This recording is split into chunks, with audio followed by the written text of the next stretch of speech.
Good afternoon, baseball fans. I'm Ken, and you're here with the ugly truth. Today is going to be pretty much an unscripted open panel. I have some thoughts and various topics that I'd like to address. Give everyone a couple of minutes to show up.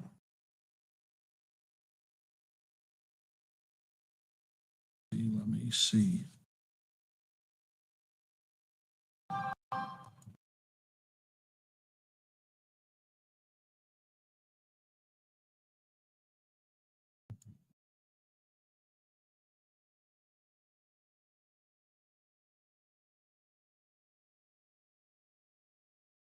Hey, John the Beagle Dad, how you doing?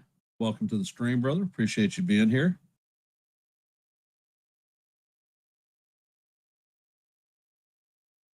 Hey, Michael. Welcome to the stream. Before we start our dance, if you could, please hit the like button, share the channel out, and if you're not a member of the Yankees The Ugly Truth family, please consider subscribing. I like to have open panels on Tuesdays and Thursdays. I do play-by-plays almost every day of the week, exception being on Wednesdays. Wednesdays is my league bowling day, and I've been doing that for quite a few years, so hence I'm going to still keep bowling. As I've said, today is an open panel for everyone to hop up and have their stream or have their opinions voiced, and going largely unscripted. I've got some points that I'd like to talk about. All right. A lot of Yankee fans have not been happy with the Yankees this season. A lot of claims out there indicating that the team is not going to make the postseason. The thing that's funny is last year, the Yankees were pretty much doing the same thing. Had a large losing streak. Except last year, we couldn't seem to win any baseball games at home. We did a lot better on the road than we did in our own house. When it was all said and done, the team ended up taking the division, went on a pretty good run during the postseason, and ended up in the World Series for the first time in 15 years or so. I think that this season is probably going to be more of the same. We've got a very weak schedule coming up on the back end of this season. The beginning of September, we face some pretty rough opponents, but once we get past, say, about 9 games or so, it's pretty much Orioles and White Sox facing off several times during the back half of the run.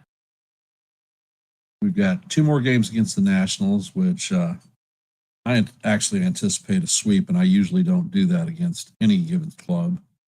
And then we have 4 against the Chicago White Sox, and they're not playing well either. So I'm thinking that it is not outside the realm of possibility for us to go 7-0 on this run, which would put us in a good position to follow up with a tough portion of our schedule.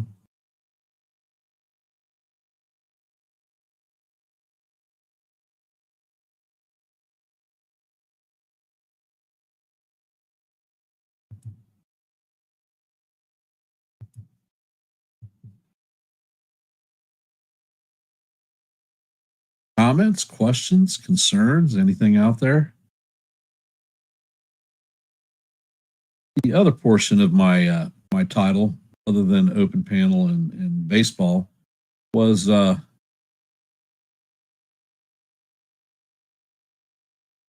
Michael, it is doable and it is asking a lot.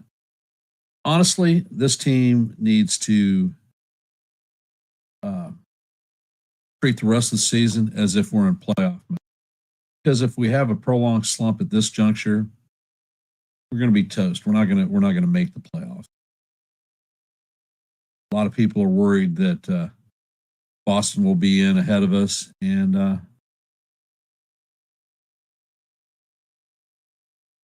you see, what has Jake got? Hey, Ken, I saw a lot of the Yankees, something like 12-26 against AL postseason teams this year: the Tigers, Red Sox, Astros, Mariners, and Blue Jays.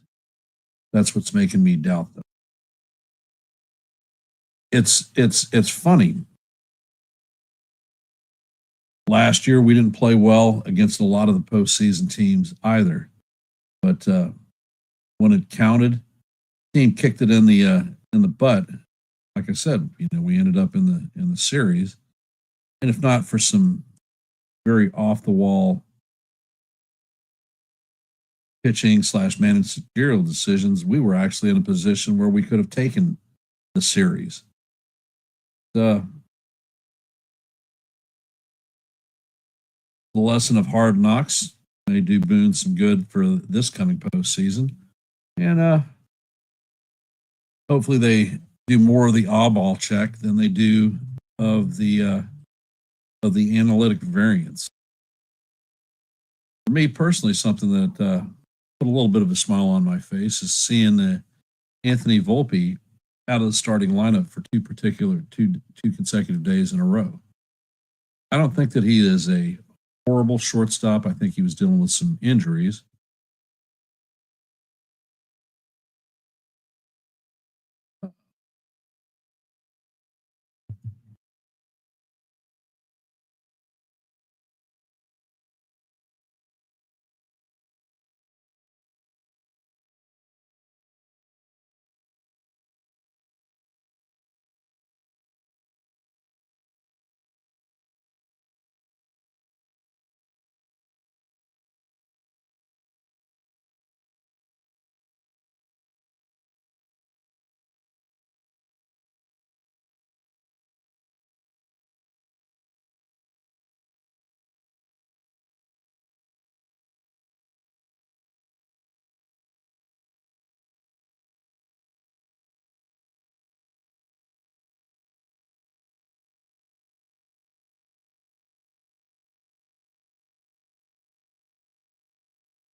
All right, can you hear me now? God damn it! I have this stream deck that we've had it in here, and it periodically mutes me for some unapparent reason. Sorry about that. Uh, I'll go back over what I was looking at. In our 13 game schedule coming off the front end of September, Astros for 3 at their house, Blue Jays for 3 in our house, Tigers for 3 in our house, Red Sox for 3 in their house. I think if the Yankees go 8-5 or 7-6, we will be okay.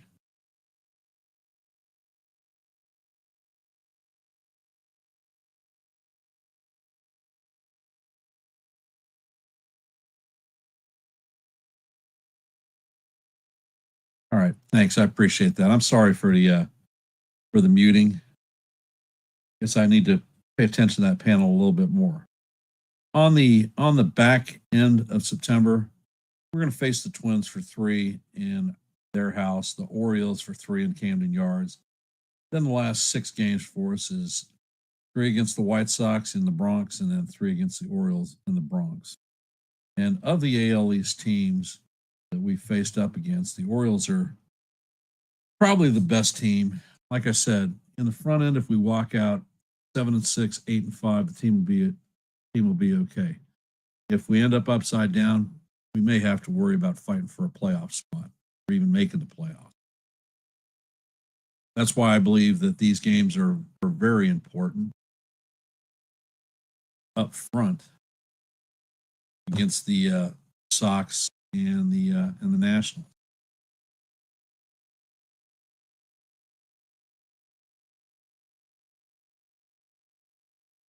Michael, you are absolutely correct.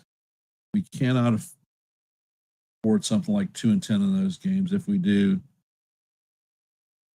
wild card will be in jeopardy. If we go 2-10, we're not making the postseason. I don't care what happens. If we go undefeated for the rest of the year, I don't think we'll make the cut.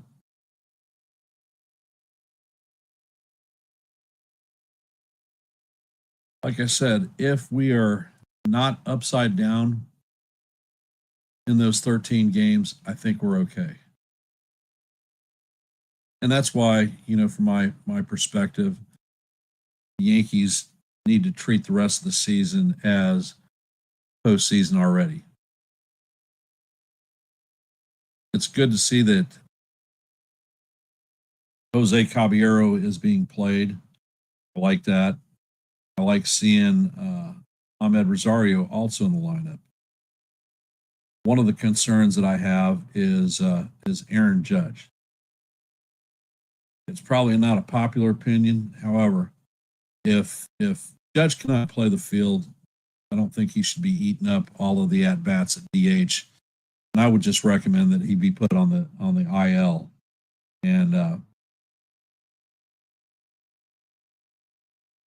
you heard that Volpe's going to be back in the lineup today. Well, let's see.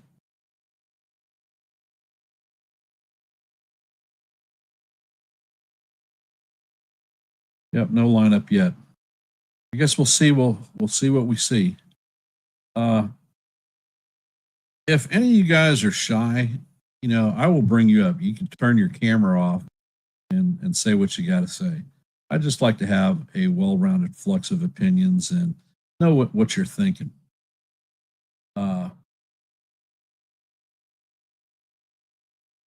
Basically, for content creators, there are 5 aspects, 5 questions that content creators ask themselves.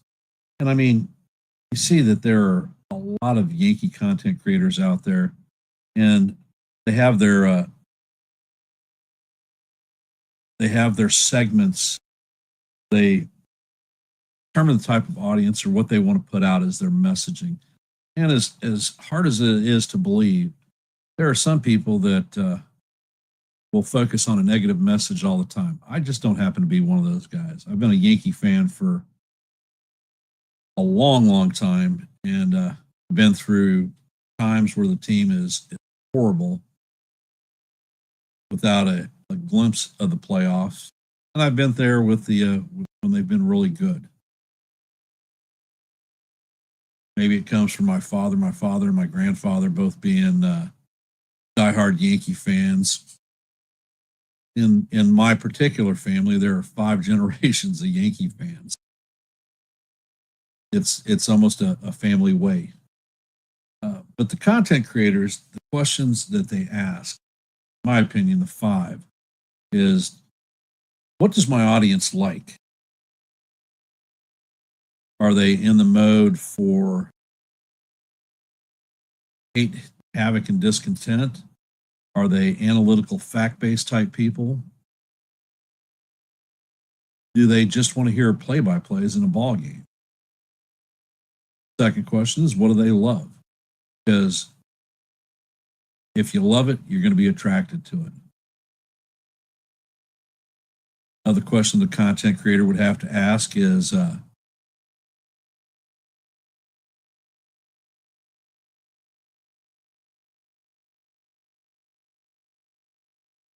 Celia,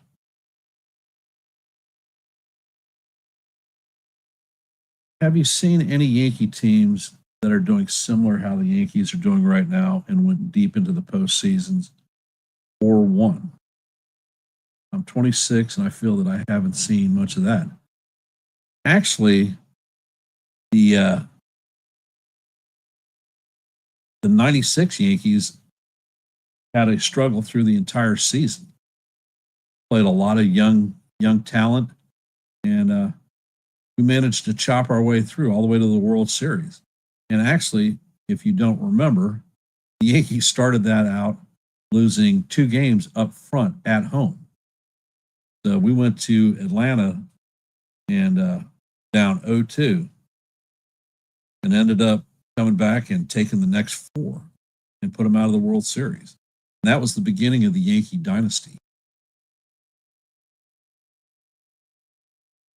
Even last year's team that made it to the World Series, if you recall, we had a long stretch where the team just played horribly.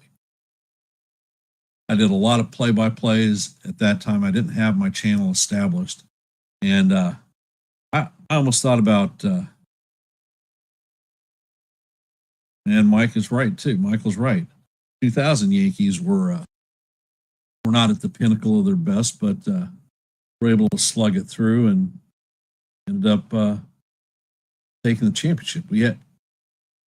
I think that the team will play to their best when the pressure is on the most. I just have the gut instinct that the guys are like, well, we're going to make it to playoffs and we're going to save it until we get there.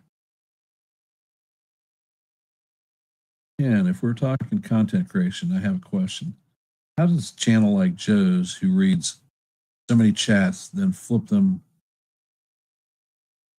to super chats? Why would pay for the chat if he's going to read them for free? In my opinion, the super chats are supporting the channel itself. Hey Nancy, how's it going? When you have a lot of people in the actual stream and they're typing stuff, it's hard to follow, especially like during my play-by-plays. Some people get upset because their comments aren't being noted. Well, I'm trying to call a game and chats are flying. I mean, right now we have a low volume of people, so I can pretty much read every chat out there. I think the super chats are more so for supporting the channel itself. You know, some of the content creators, I don't happen to be one of them. I'm retired and I've made a good living throughout my life. And if I want to upgrade something on my system, I can afford to do it with no issue. But there are some guys that are working a 9 to 5 every day, busting it hard, but just don't have the spare money. And when they get things like super chats and whatnot, it helps them, say, upgrade a microphone or add a stream deck, possibly a green screen. And I think that's more so what it is. But for you to get to that super chat level, you have to have in YouTube 500 subscribers, 3 videos within the last 90 days, and 3,000 hours worth of watch time. So there are some criteria for that. And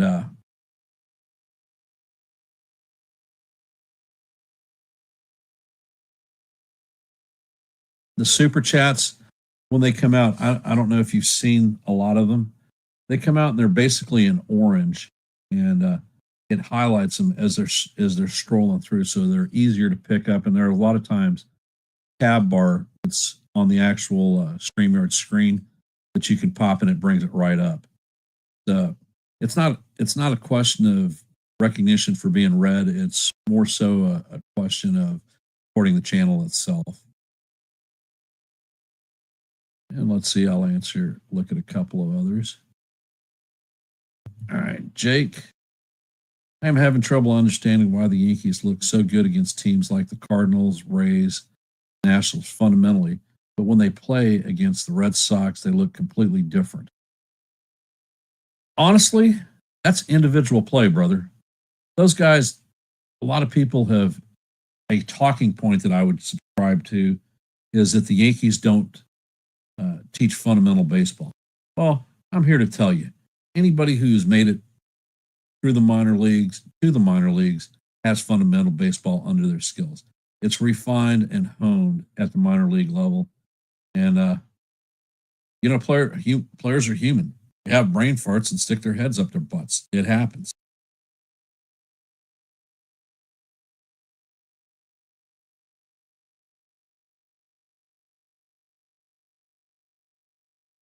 And John the Beagle Dad, let's see. Nah, I never take that personally.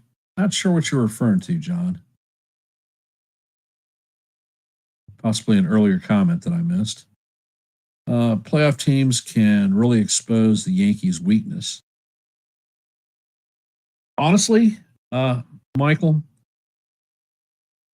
I don't think that the Yankees are as weak as most people seem to think.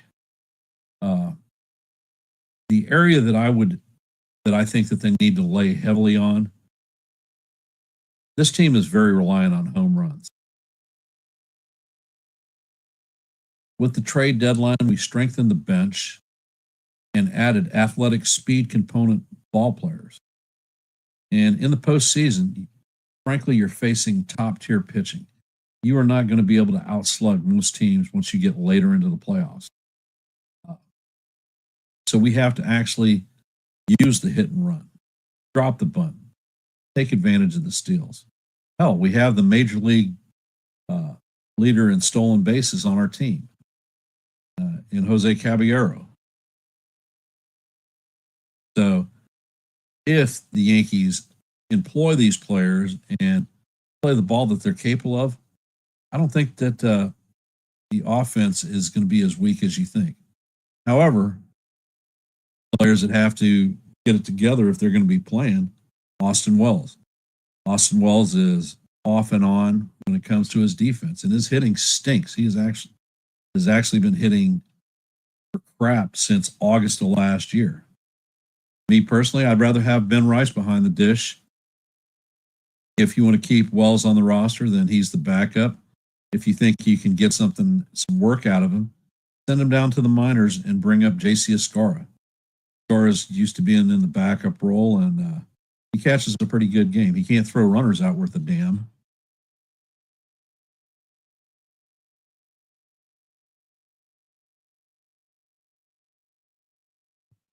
Let's see, Michael. Even when we play bad teams, we still depend much on the home runs to score. Like I said, it's funny because this team isn't built as a home run team, but there are five. We lead the major leagues in home runs, and there are five guys on the team that have 20 plus home runs. Is it the stadium?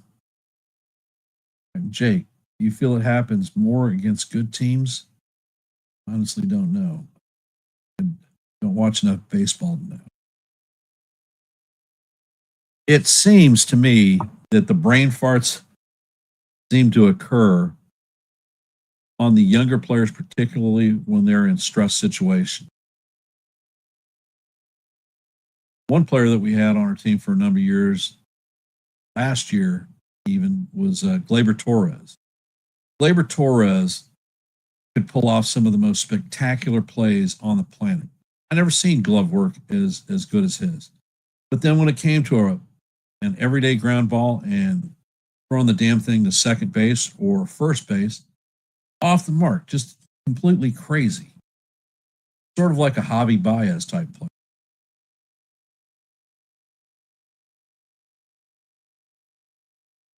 And let's see, Michael.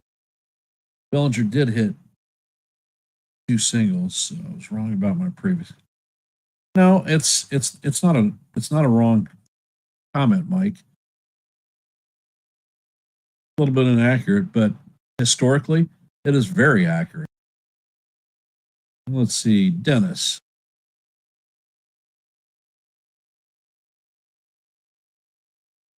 What made me stop playing ball? That would be 4 reconstructive surgeries on my shoulder.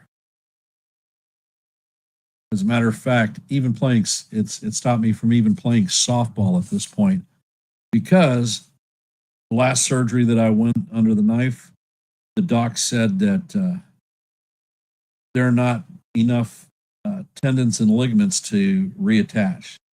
So if I was to take another shoulder type injury like that, I'd be shit out of luck. I'd just have my shoulder popping out of joint at any given point. Roll over in my sleep, shoulder pops out of joint. Put my hands over my head, shoulder pops out of joint. So hence, and I was a career sailor, and it was coming to the point, even playing softball, that I was going to put my career in jeopardy, and I wasn't going to do that. But injuries definitely change your outlook on life and your perspective completely.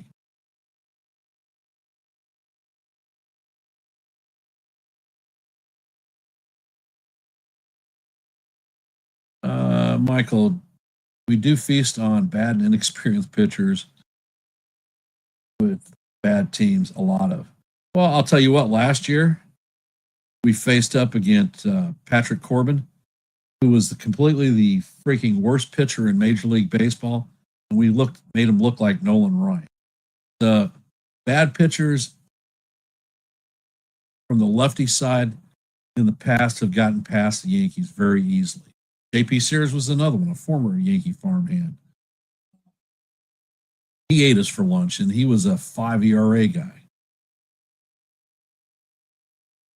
I think the part of the reason that we do chop up young pitchers is because they feel that any one of y'all out there watch the movie Bull Durham?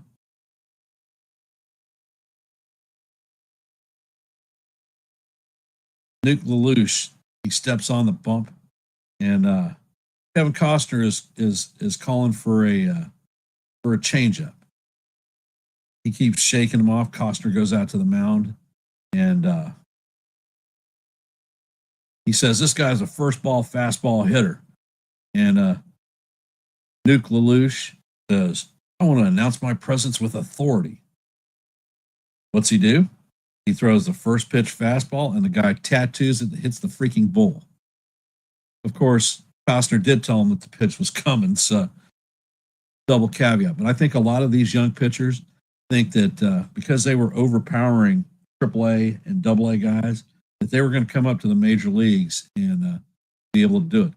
Frankly, with the iteration of Major League Baseball this time, most hitters can hit a 97-mile-an-hour fastball with no problems, especially if it doesn't have movement.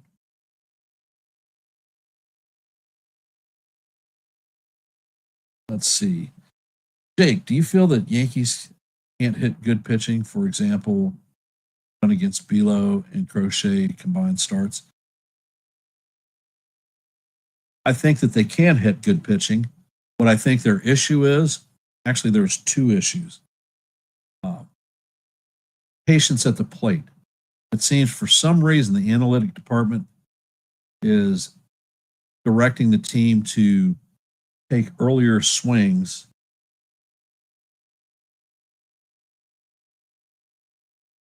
and hence we're not forcing opposing pitchers to get into deep counts. Crochet, he's frankly, he hasn't got enough time in the major leagues for players to actually get a good read on him.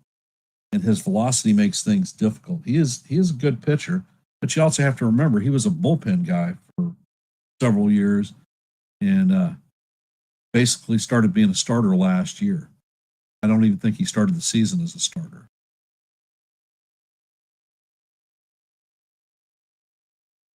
Not a fan of banning. When you are creating channels and posters like SGA keeps causing disruptions wanting to be on the stream, what do? I have a policy that I am going to, I don't like banning people. I think that everybody has a valid opinion, and I will let everyone up on the stream. Anybody that's here, if you want to come up, I'll drop it again. Come up and say your piece. I have no issues allowing people up on the stream. What I have issues with, people who are bullies, people that cuss people out and tell them they're stupid because of their opinions. Well, guess what? People are not stupid. They have their opinions. They have their opinions for a reason, and they're entitled to them. That will cause me to boot you. If you come into my stream and you have racial slurs or epithets, you're gone. Not even a second thought. Hey, Sean. Gonna bring Sean Browning up. Hey, brother, how you doing? I'm doing all right. Looking, not looking military, bro. A little I bit too know, much right? breath on there. Yeah. Um. But yeah, it's just liking to grow it out. But at the same time, it starts bugging me when it gets too much, and then I'll just shave it all the way off. Hey, Grab, welcome to the stream. So have you been listening there, or did you just jump on? But I started listening on because I'm about to run some errands. But but then I just jumped on. I didn't get all of what you were just saying. Uh, it stems back to a comment from Jake asking the question: do you feel that the Yankees can't hit good pitchers? For example, they scored one run against Belo and Crochet in combined starts. Um, no, I don't. I don't think that it's that we can't hit good pitching. I think our batters are more antsy versus good pitching. I mean, Belo's a young arm. He's only been in the league a couple years, and we've only had a handful of starts against him. And and there's times when we're just off balance against him. I mean, you look at how we look at the plate. We're either offering weak hacks or we're one too many one or two pitch counts, and then we're like hitting the ball and it's a jam shot or whatever.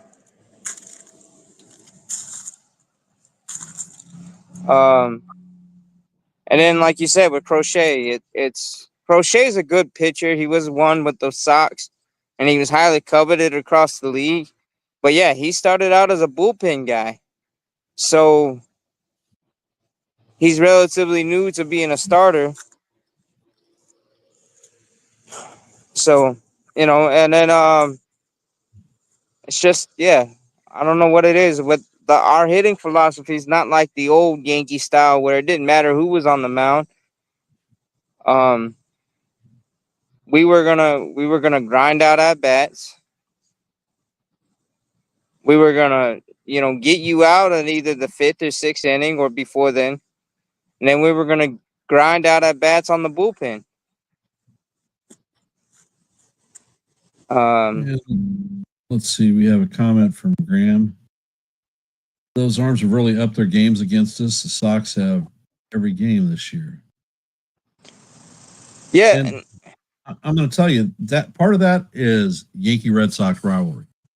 right, Throughout the history of the Yankees and the Red Sox, I don't care what team is playing like crap and has a bad record. When the Yankees and Sox face off, it's game time.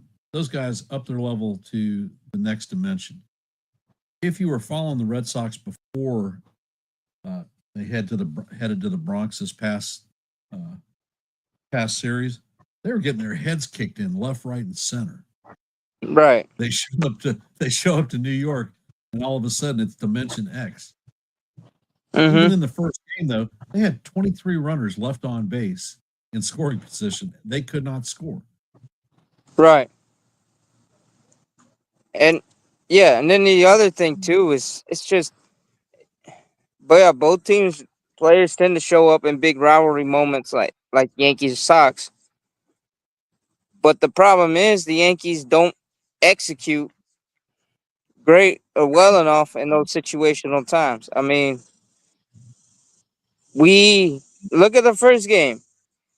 How many times did we have opportunities to like pull away? And that's one of the issues the Yankees have had this season is they have not put teams away when they had the opportunity and should have. Yeah. Another comment. All right, we have Anthony Manzano here. Hey, brother. Hi, guys. welcome to the I'm stream. a Yankees fan in Florida. All right, outstanding. As a matter of fact, Sean's from Florida. Yeah.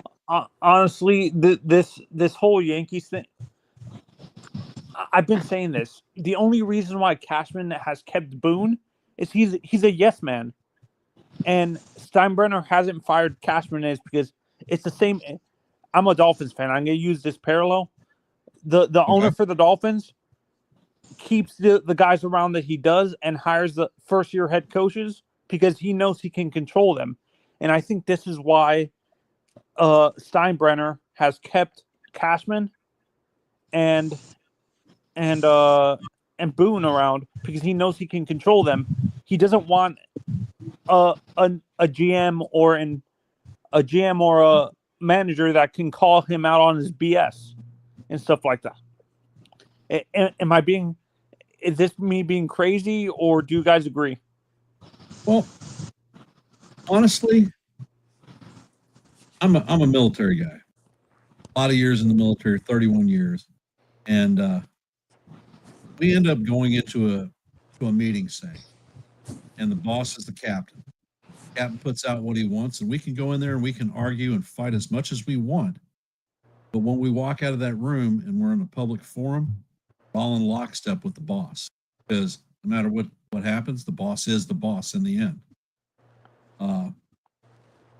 With regard to Cashman, I don't feel that he's actually a puppet. I think the constraints that Cashman has is Steinbrenner's willingness to spend money, because we heard last year he had several deals in place and Al didn't approve them, so he stuck with his thumb in his butt. Mhm. As far as Boone is concerned, I don't think that Boone has as much control as folks think. I think that Brian Fishman and his group of knuckleheads in the analytics department determine a lot of what goes on with regard to pregame alignments / lineups. And But you just brought up you're in the military. I have a question actually. If you have sir. too many yes men in your corner that don't call you, like, isn't that there a detriment to that? Like, isn't there, like, being a military person and you if you have too many people that are telling you what you want to hear instead of what you should hear, isn't that a detriment to the overall execution of a plan and stuff like that? There are checks and balances on that, because there are, like, for a ship, I'm a Navy guy, and for a ship, they have what they call assessors or inspector. And, in a particular command, say one ship, you got a bunch of yes people that are telling the captain everything's good, we're 5 by 5, 100%. That outside entity comes in and does an inspection. They have the standards right in front of them, and they are going to grade 100% honestly. And if the command goes down in flames, then there are a lot of changes that are made. One of the things that the Navy does, for instance, is an inspection called INSERV. And what INSERV is basically is that the Navy sends people out to do inspections. That report is written and sent to Congress, so the Congress has confidence that the military is actually spending the money on the stuff that we say we're spending money on. So there's a built-in checks and balances within the military infrastructure, and I don't think that is so much so in professional sports. Yeah, no, that's why I'm asking. Can you use that what you're talking about with the military in terms of a front office or an ownership in sports. Can that having too many yes men in your corner can actually affect because you're hearing what you want to hear instead of people calling it you out on your BS and stuff like that. But Can't. part of what you got to look at is the checks and balances itself is in the end result, your standings, where you are positioned for a playoff run, and there's no hiding from that. Right. And then, like I was in the Army, and I was artillery. Inside the battalion, you got your colonels, you got your sergeant majors, your senior enlisted. They come in and they'll check and whatever, but you always get different people, especially like times like Connex details. You would have, let's say, a lieutenant or a sergeant telling you, "Hey, this, and this, and get everything out, and we're gonna check the serial numbers, whatever." But then there's gonna be another lieutenant or a captain who's gonna walk in at some point while you're in the middle of that detail, and they got a paper, and that paper they want to look for X, Y, and Z. So then you got to track that down, and you got to do the. But by the time you may get tired in that process, about 100 times that happens, and it lengthens the day, but everything gets done in the end. And then on the bottom line, your chain of command stays intact later on. They're not removing people unless there's something really wrong. But so there's a difference. Being a soldier on the front line, where the rubber meets the road, you just got to be able to hear the information and then execute what needs to get done. So then that way everything just keeps running smoothly. Yeah, and I've said that I'm a new generation sports fan, and I'm getting annoyed with the overuse of analytics. Instead of using your eyes to analyze everything, they want to use computers. Like this is affecting drafting to the point where instead of having scouts scout the players physically, they're using a computer to analyze this, and this is what's hurting certain franchises that they're overusing analytics, and I think that's what's happening with the Yankees. The overusing of analytics is finally catching up to them because instead of using the eyes of the manager and the coaches on the field, they're using way too much analytics and computers and stuff like that. Like there, within the sport, there is a valid idiom with regard to analytics, but it should not control every aspect of a team. The folks that they have, I'm going to mention a comment that Michael brought up. Ken, I think that you and I and all the other people here know more about baseball than Fishman does. The analytics department, for like the Yankees per se, they employ a lot of very, very smart people with regard to education. Harvard, Princeton, a lot of Ivy League schools, very knowledgeable people with regard to numbers. What I feel they don't have is a sense of the game itself and in-depth knowledge of baseball.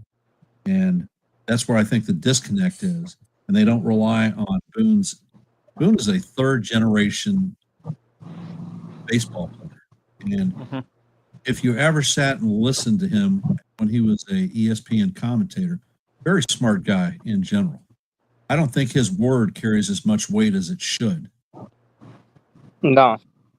Yeah. And this is where I hate bringing up the Dodgers. They blend analytics and the eye test perfectly. They don't overuse analytics or overuse the eye test. They blend it perfectly. It seems like other teams, it's to the extremes either way. It's either they rely too much on the eye test or analytics. It's never something down the middle. Like the Yankees are one of these teams that are to the extreme where they over rely on the analytics department instead of using the eye test and mixing analytics when it's needed. It's to the extreme either way. There's no teams that are down the middle and stuff like that. Do you guys agree? Well, Good, Sean? I mean, No, I mean, yeah, every team uses analytics, and they use a high degree of analytics more than what they used to. Um, and you got all these, guys coming out of college, but they know how to speak computer. They don't really know how to translate it to what the athletes, Yeah, speak. And then there's, no, you that's what got I'm saying, Sean. That's what I'm saying. The Dodgers, to me, are the only team that blends analytics and eye test perfectly. It's to the extremes either way. It's either a team over relies on the analytics or over relies on the eye test. They don't. It seems like teams don't know how to do it, blend it well like the Dodgers. That's why the Dodgers, to me, are the most successful team the last few years. Do you guys agree? Well, I think the Dodgers are very successful because of uh,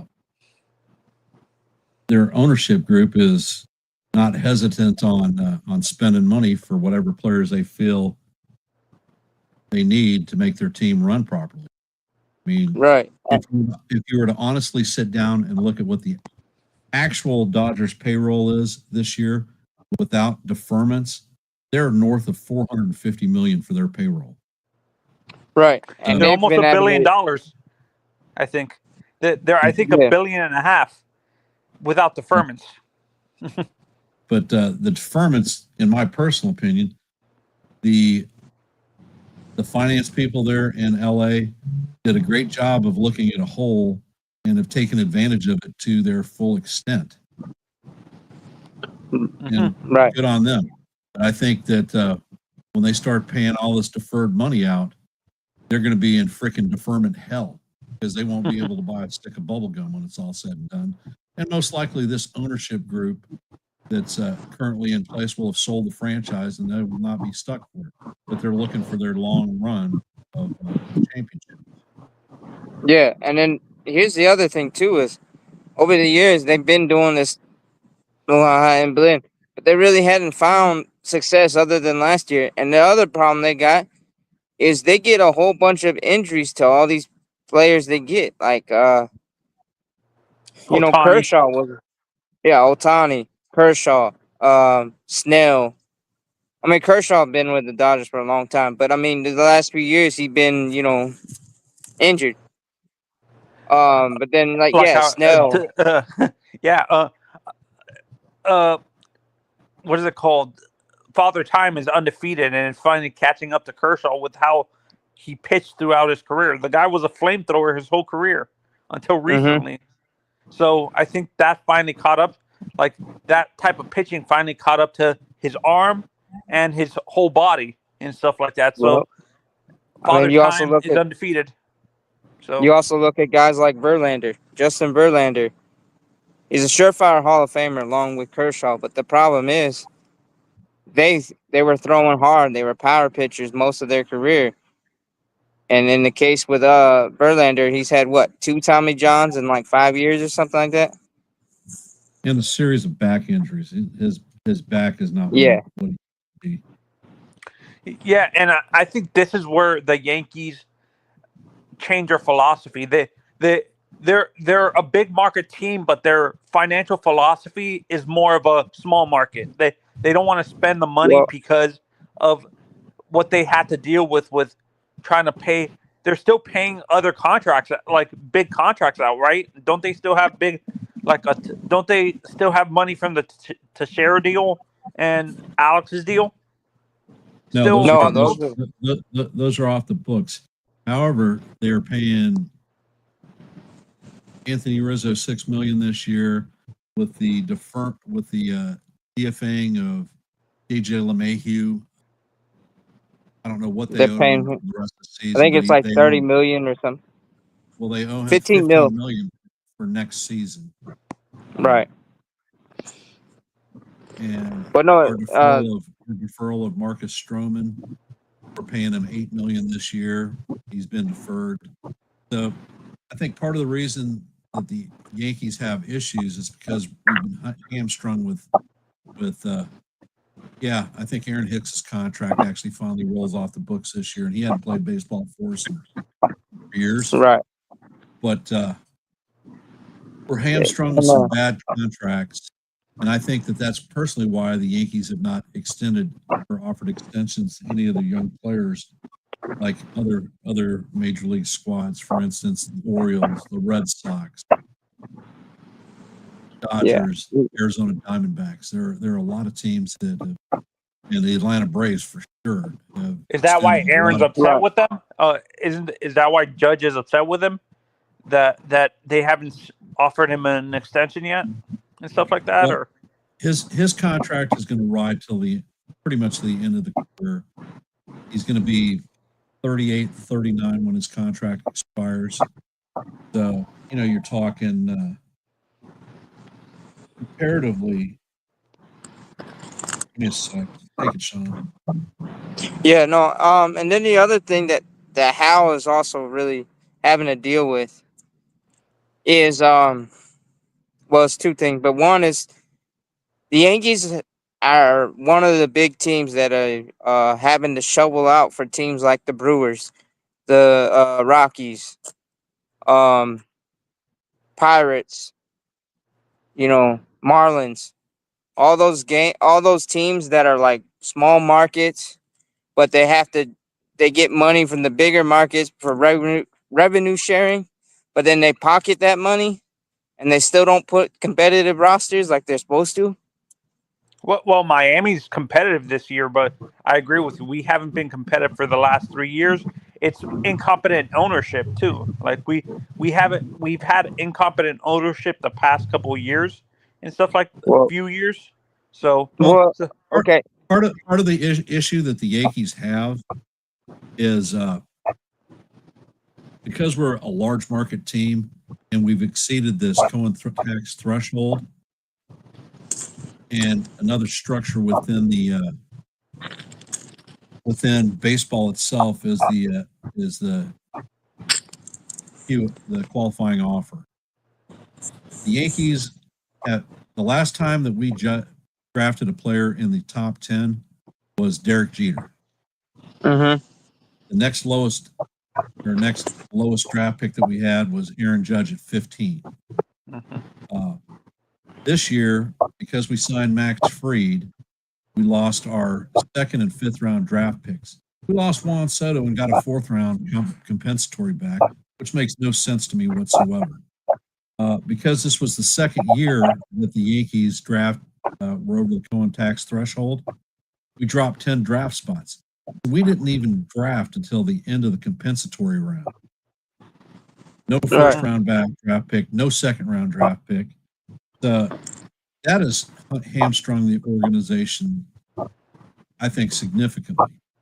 If you look at the Baltimore Orioles, they probably have one of the best farm systems in baseball. They have position players for days. What they don't have is pitchers. They don't develop pitchers well either. But the Orioles were horrible for about 8 years. They stockpiled high quality draft picks. The Astros, that's how they built their team. They were stinky for over 15 years. Mm-hmm. Yeah, and you guys brought up the Marlins. The Marlins are great at developing pitching, and I think it's easier to trade pitching than it is hitters, right? You guys agree? Oh, without a doubt. Why is it harder to?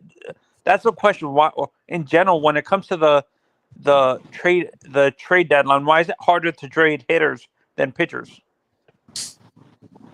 Because a team like let's look at the Pirates. The Pirates are an excellent team at developing pitchers.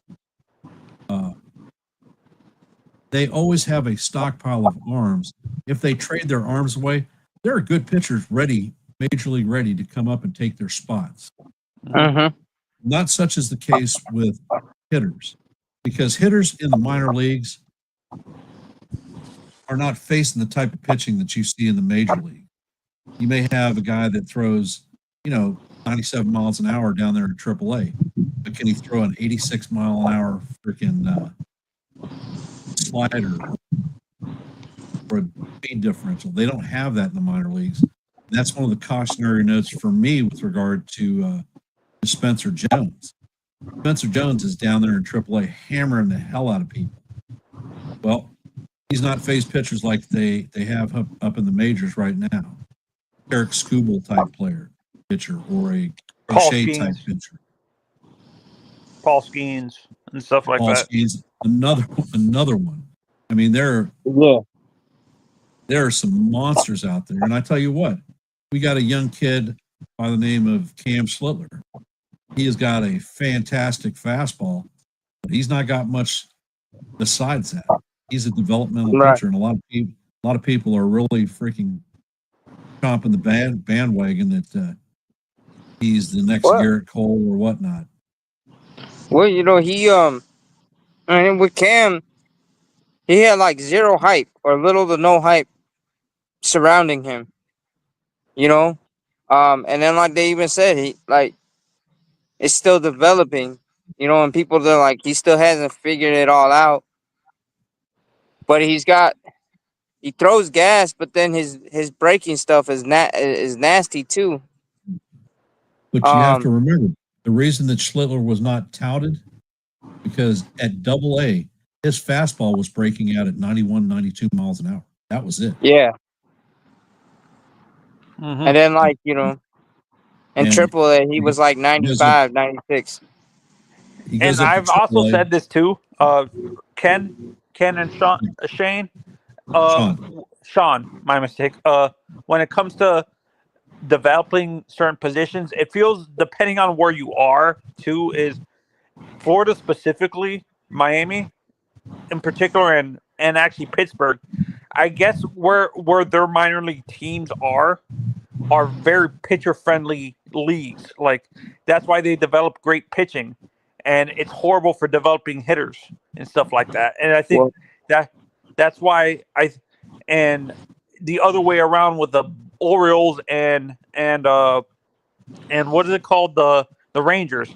They're in great hitter friendly leagues in the minor leagues, and they struggle developing pitching because it's geared. Those leagues are geared towards more developing the hitters than the pitching side. And do you guys agree with that? Like it seems like depending on where your teams are, your minor league teams are, and the league they plan, it's how they develop what certain positions they develop.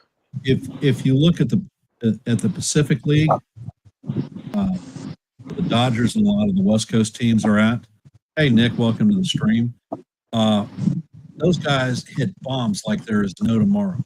Yeah. If a pitcher has an ERA at close to 4 or below, that's considered a success for them. Yeah. But their guys hit, like I said, freaking monster home runs. You look at their stats. Those guys are, you've got average minor leaguers that are hitting 25 to 30 home runs. That's why this Kyle Raleigh was so successful right away. I think he came from the Pacific League, right? Yep.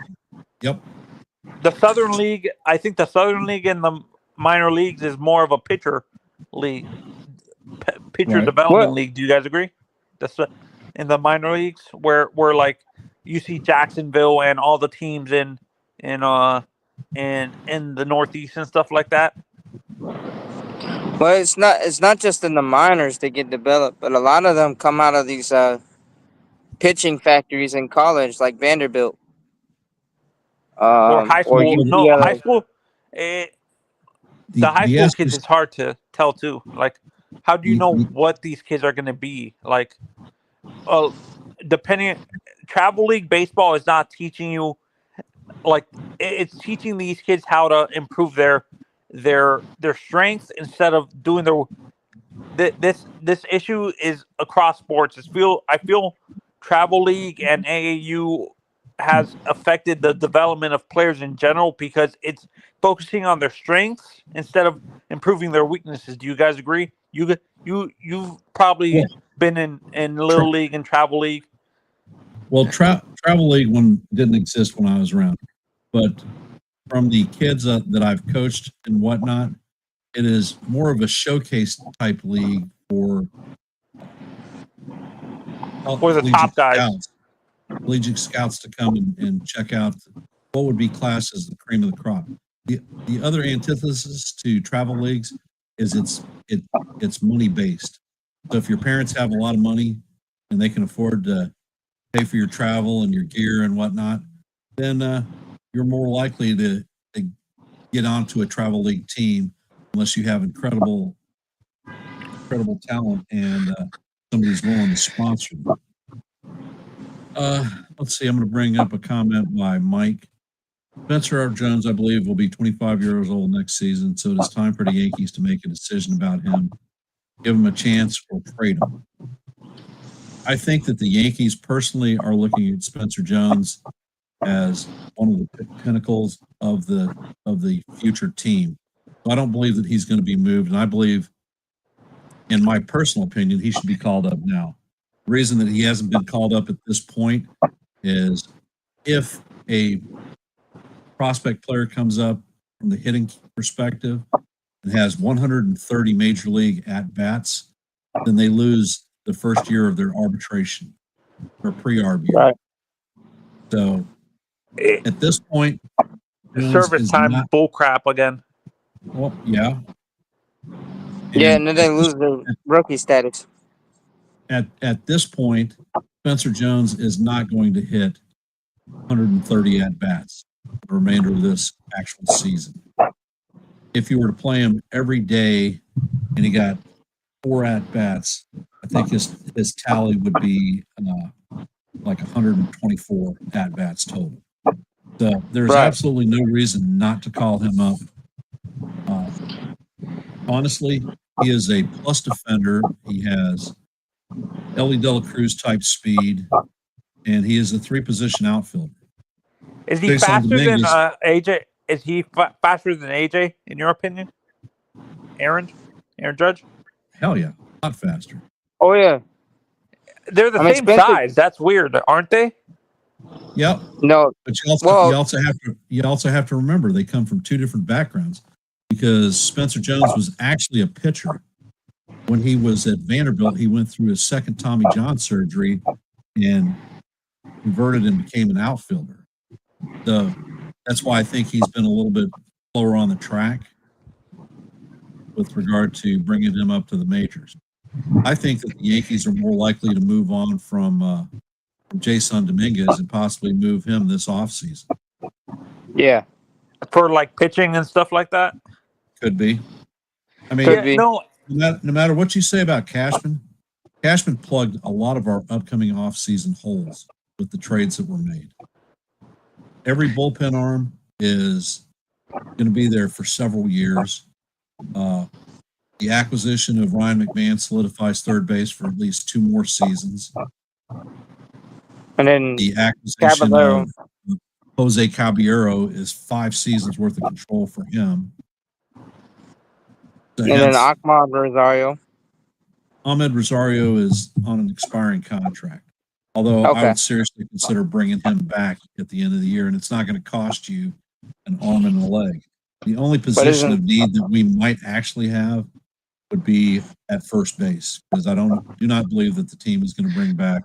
Are you guys like most Yankee? Are you guys like most Yankee fans that have already given up on Anthony Volpe already? No, I'm not saying he's a disappointment.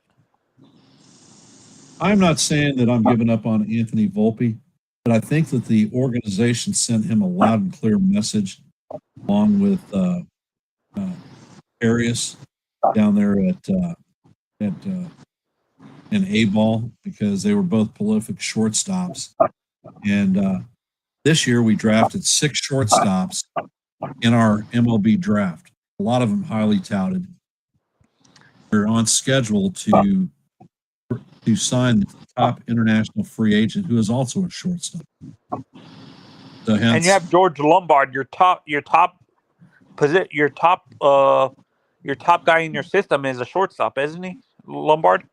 Yeah, Lombard is a shortstop by trade, but they've played him at third base and at second base both. And personally, Lombard Jr. is not ready for the major leagues. He's hitting in the low 220s at Double-A. He has some incredible glove stuff, but you're essentially bringing up another Volpe or a defensive first shortstop, basically. Exactly. You know, and yeah, and here's the thing with Volpe. He's struggling to keep a consistent adjustment to the league. The league's already adjusted to him. Um, and yeah, I'm not giving up on him. But I mean, one thing you can say about it is the kid plays with heart. He plays the right way. Even when he was having the yips, you see him actually trying to, you know, get out of it. He's trying to do different things, make different adjustments.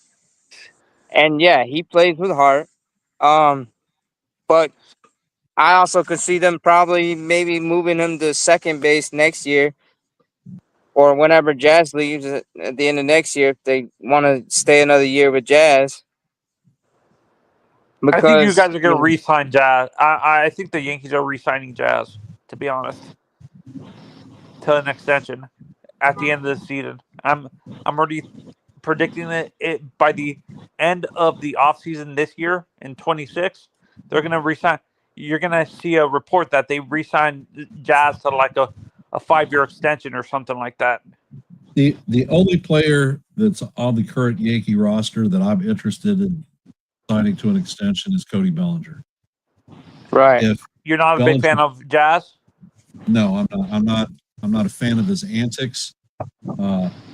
He pissed me off the other day when he didn't start. He came into the game, pinch hit. I don't remember, for Rosario, I think. Yeah, some of that. He pinched for hit for somebody and took 3 ridiculous swings. It looked like he couldn't give a rat's butt if he made contact with it. Struck out on 3 pitches. Then in the top of the 9th against the Red Sox, Volpe makes a nice play at shortstop. He pivots to throw to second, and Jazz is standing out there in his position. He didn't even make an attempt to go to second base. So Volpe contorts his body and throws the ball into the freaking camera well. And a lot of people were crapping on Volpe, but that damn play was Jazz's fault. And yeah, I personally think that Jazz was having a temper tantrum with regard to not starting. And I'm going to answer a question by a statement by Graham Highlander.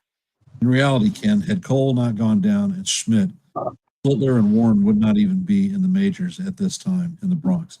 That's an absolutely 100% fact of life. yeah. No, yeah, I totally agree. Because I mean, we lost Hill to a lat strain. We lost Cole to TJ, and then Warren or Schmidt was already having back issues coming out of spring training. And yeah, Well, I honestly think that Spitz injury is because we had Stroman and Brasco on the bump as 2 starters, and they were just freaking horrible. They were barely making 3 innings. So I think that they rushed Schmidt back too early, his rehab, right. and I think that that probably contributed to him taking the longer injury. And as a result Yeah, of and this then second Tommy John surgery, I think that you've seen Clark Schmidt's last day as a starter. I believe he will be out of the bullpen from now on. Merc, I'm a Yankees and Marlins fan. but yeah, but Ken, I gotta go. I'm trying to run errands before Hey, Merck, how's and it get out. going? But yeah, No problem, brother. Appreciate you coming up on the stream and the support. We're over an hour now, so I'm thinking that I'm going to shut this one down here in a couple minutes. But get done what you need. What's that? right. What's that hat say? Iraqi freedom. Operation Iraqi Freedom. Thanks for your service.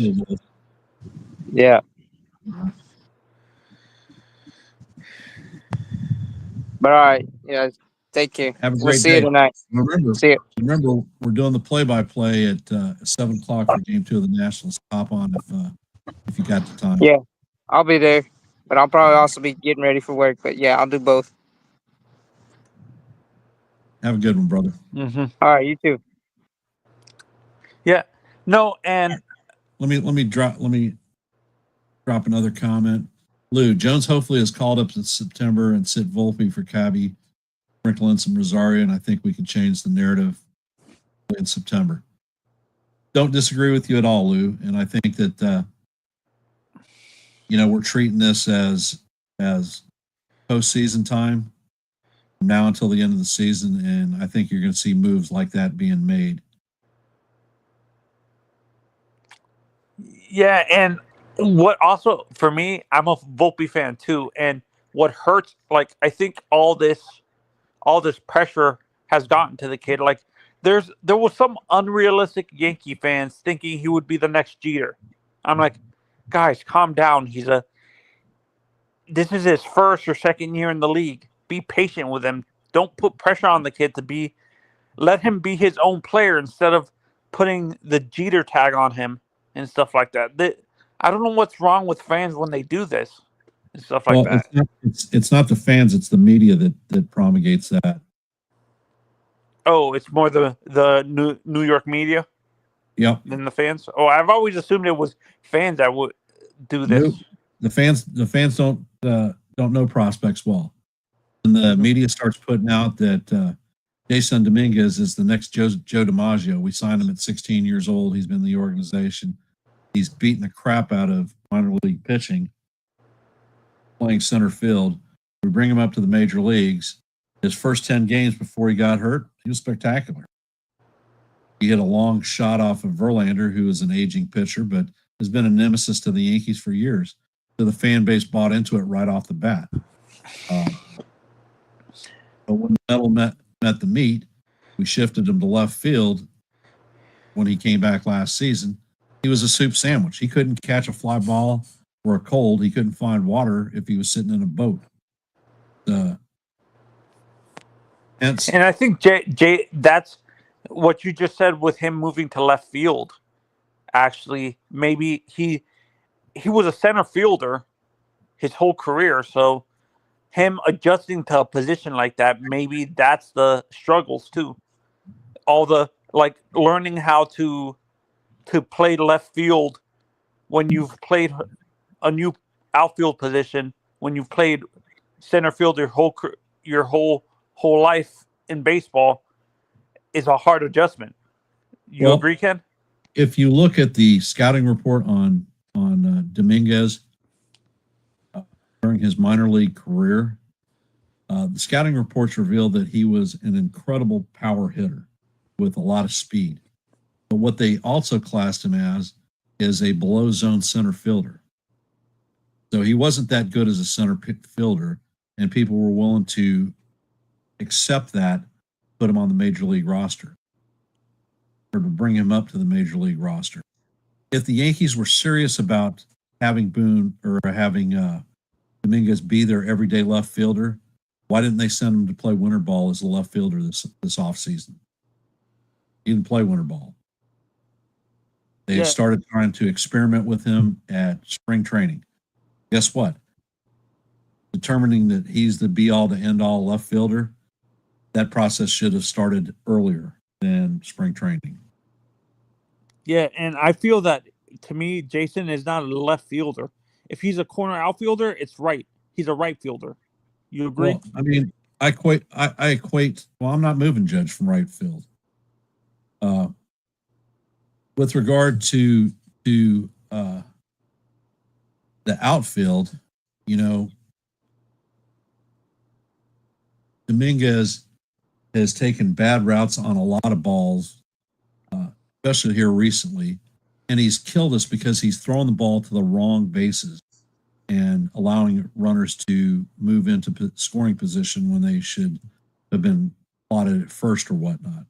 He's made throws that just don't make any sense from a baseball aspect, and I would class him more as a Juan Soto type defender than anything. And yet, Juan Soto is classed as a five-tool player, and I don't truly believe that he is. Oh, Michael asked, why didn't they just move him permanently to the corner if they knew he would? Michael asked, why didn't the Yankees move him to out of center field in the minors? That's a great question. I just don't have an answer to it. Yeah, I don't have an answer. Maybe they had his faith in him to maybe improve his route running and stuff, like his route determination as a center fielder and stuff like. And I agree with you. Juan Soto's a great player, but he's not a 5-tool guy. Like, I don't know where this 5-tool label for him. He's not a great. He's a decent defender, but he's not a great defender and stuff like that. All right. Joe? I tell you what, we are at an hour and 15 minutes on this stream, so I'm going to shut her down. I want to thank everybody for taking time to spend in the Are you stream doing another today. stream later? I'm going to be doing the. Hey, NFE, welcome to the stream, brother. Yeah, I don't think that answering an NFE question. I don't know that the Yankees like Dominguez in center field, and I agree with you 100%. I believe that that's why they moved off of him from center field, because his scouting reports just didn't have him as a great center fielder, and center field in Yankee Stadium is freaking huge. Honestly, I think it would be beneficial for him to move to first base. If we're worried about his route decision making, move him to permanently to first base. To be honest. Well, personally, with regard to Dominguez, I am not sure that I would want him as a first baseman. Hey, Jason, welcome to the stream. Everybody hopping in, please hit the like button and share the channel out. And if you're not a member of the Yankees, the Ugly Truth family, please consider subscribing. The long and short, I believe that we do have a solution for first base, and a guy that I think has been ready to come up for over a year in the name of TJ Rumsfeld. Rumsfeld is a natural first baseman plus defender, and is he more a defensive first baseman? No, he's actually hitting in the minor leagues also. Okay. The only issue that we have is that he is not on the 40-man roster. How about moving Jason to DH permanently? Is he too young for that? Why would we want him as a DH when we have Stanton, who we're having to play in right field, which is ridiculous, and Judge, who will eventually become the DH replacement? Oh, okay. So because we're like we've been talking about with Jason. Like we've been just talking about with Jason. We're worried about his decision making with running routes in outfield and stuff like that. Why not move him into a position where he doesn't have to worry about the defense and just focus purely on the offensive side? Because I'm not sure that the Yankees are wanting to use the DH spot in the future, and we have this problem as of now because Judge has been locked in as the permanent DH. We're forced to play a player like Giancarlo Stanton in right field, who definitely doesn't have the wheels to play the position and anymore, and he's hurt us with regard to defense. But you have to have that bat in the lineup. He's an incredible hitter that terrifies pitching. And there was a comment earlier that the Yankees don't seem to be able to hit good pitching. I think that the Yankees are capable of hitting good pitching. What I think the Yankees should do to stress pitchers like Crochet or Velo or Skubal is when you get runners on, and we have a lot of speed on the team, make them run. Get the pitcher out of the comfort zone where he's either slide stepping, throwing over to first base, disrupt their timing. When you do that, that's bad for pitchers. I can tell you from a pitcher's perspective. I used to hate it when and I had a good move. I'm a left-handed pitcher. I hated it when I saw people bouncing at first base. I was thrown over. Matter of fact, I was thrown over and hoping to clock him so that it would keep him closer to the bag.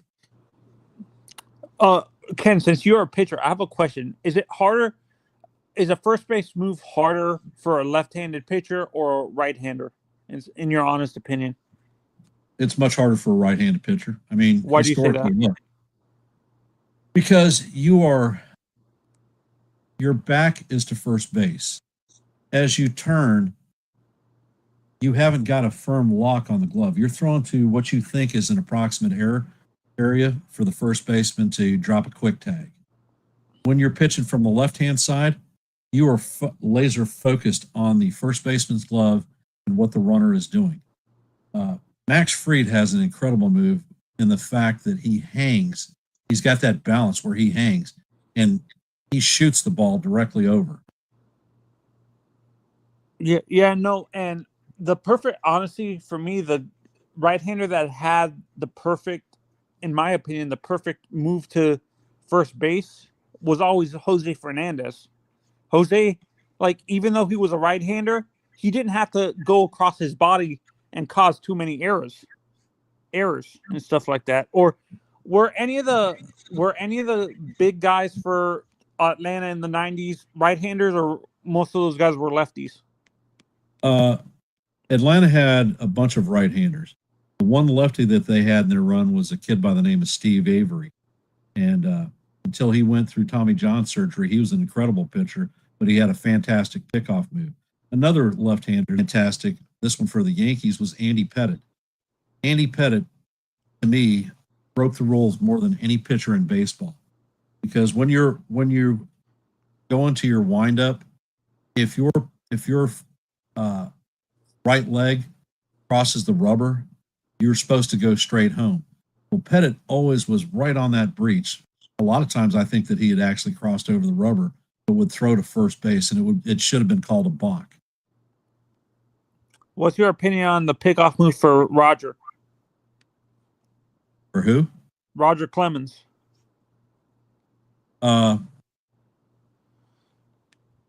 Actually, his pickoff really doesn't come to mind for me. Clemens was for me. I think Roger was more of a slide step than a pickoff. Is there a difference? Is there a difference between a slide step and a pickoff when you're throwing to first base? Well, the slide step, what it does is it disrupts the runner's timing, and what you end up doing is you're sacrificing velocity, timing of the runner. And when you had a catcher like Joe Girardi behind the dish, who had an incredible quick pop time and a strong arm, that's the difference in him being able to throw out a runner and the runner being able to successfully steal the base. Jorge Posada was like that too. Didn't he have a quick pop time?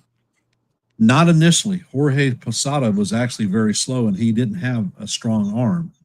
However, working with Tony Pena and with Girardi when they were teammates helped improve his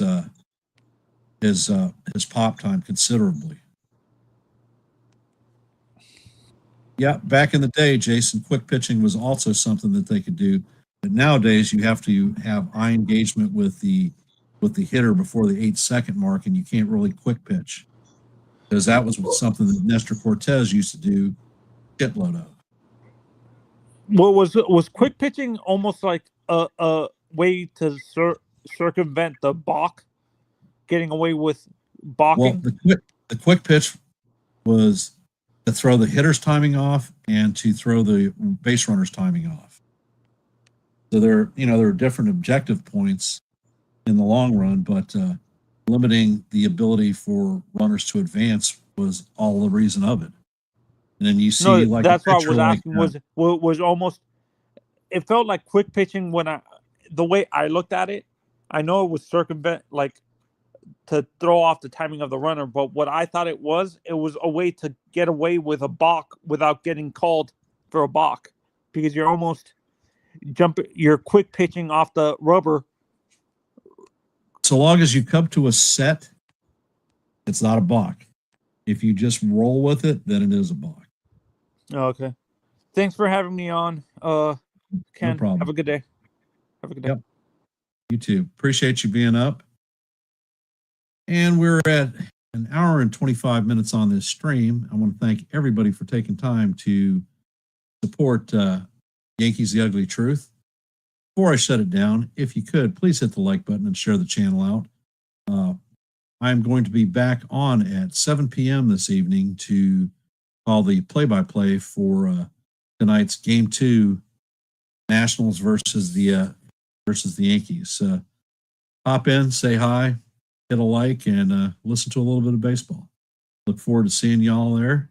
And I'll say, let's go Yankees, and we'll see you in the funny pages. Have a great afternoon.